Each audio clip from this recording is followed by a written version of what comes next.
Of course, that it's a big responsibility, and I felt this responsibility from first minutes after full-scale invasion, because we all Ukrainians were shocked. We didn't think about such Russian rockets which shelling through all Ukrainians regions, who exploded in Kiev, in different country, and it's big responsibility for me, because I'm the president of the biggest journalist association in Ukraine, National Union of Journalists of Ukraine. Before the beginning of full-scale invasion, we consisted of about 18,000 journalists. Our network consisted of 24 regional branches, so we big organization, and we received many requests from journalists who tried to survive from temporarily occupied territories, who want to support in their needs, who want to survive as for them, as for their families. And we organize now our work as some I can compare as hotline. We created our own network, Journalist Solidarity Centers. It's special network of our union to assist 100 requests on safety equipment, on safety training, or some salaries, some emergency grants for journalists. And it's big responsibility and privilege to present brave Ukrainian journalists, but I'm thinking and I'm afraid about future and about how we can support Ukrainian journalists, and we want that Ukrainian journalists should have strength, should have feeling to possibility to be in our profession, because big challenge, or one of the biggest challenge, this war which continued more as full-scale invasion, more than 2.5 years.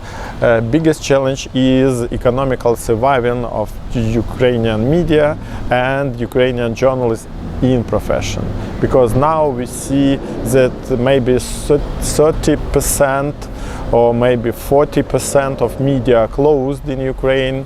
Many journalists leave our profession, so it's big challenge, because it was not problem with unity of journalist community at first months after full-scale invasion, and nobody asked about salaries, about money, resources. Everybody, as every Ukrainians, but every Ukrainian journalists and editors tried to continue their work, to publish news, to cover war crimes of Russia, but media industry demand some resources, so it's the biggest challenge now. But of course the constant challenge is safety or maybe dangerous conditions through the war. Yes, we see that Russians use the information, or maybe not information, but some information and technologies, propaganda as weapons in this war, and we saw that it's a very important component for Russians, and maybe propaganda, development of propaganda, spreading disinformation was the first stage of big war of Putin. And first of all, he concentrated to develop a machine of propaganda in Russians, and he now controls all Russians. He stopped, blocked any independent source of information, and he now receive nation which trust propaganda and which demand victory Russians against Western maybe. And Of course, we see that independent media journalists are targets for Russians during this war. Russians, after first days of occupation, some of Ukrainian territories or city, they tried to arrest, to imprison Ukrainian journalists. They tried to stop their journalist job, and they started and created local propaganda media because they wanted to spread this information on temporarily occupied territory and neutralize any alternative sources.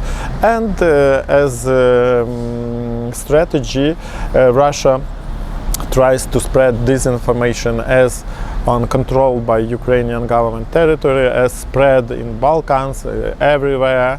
And in Ukraine there are many media organizations, Commission on Journalist Ethics, different fact-checking organizations who try to fight disinformation, to prepare some cases, and I think that for this moment maybe Ukrainian society protected maybe or not so sensitive to Russian mechanism of propaganda, but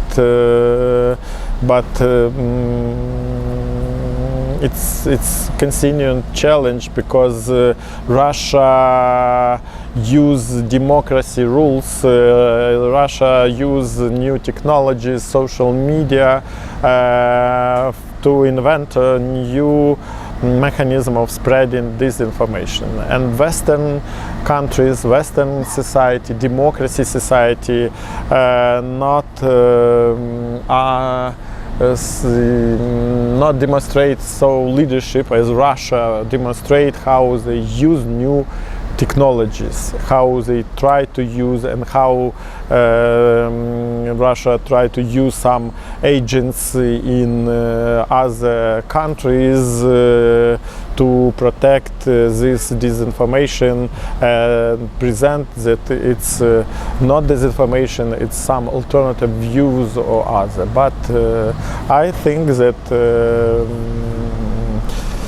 we should, as Ukrainian journalists, as Balkan journalists, as any journalists in democratic societies, we should exchange experience. We should stop Russia disinformation, and we should ignore and ban the Russian propagandists. And one of the key initiatives of National Union of Journalists of Ukraine is the International Tribunal on Russia, as maybe a section of big tribunal, but tribunal on Russia on crimes against press freedom and against journalists, because Russia killed journalists, tortured journalists, imprisoned them, and use such propaganda as weapons during the war. So I think that it's good initiative for us, and we as union are union which present voices of injured journalists or journalists who suffered from Russians, and we fixed war crimes Russians against journalists because it's our fight against impunity.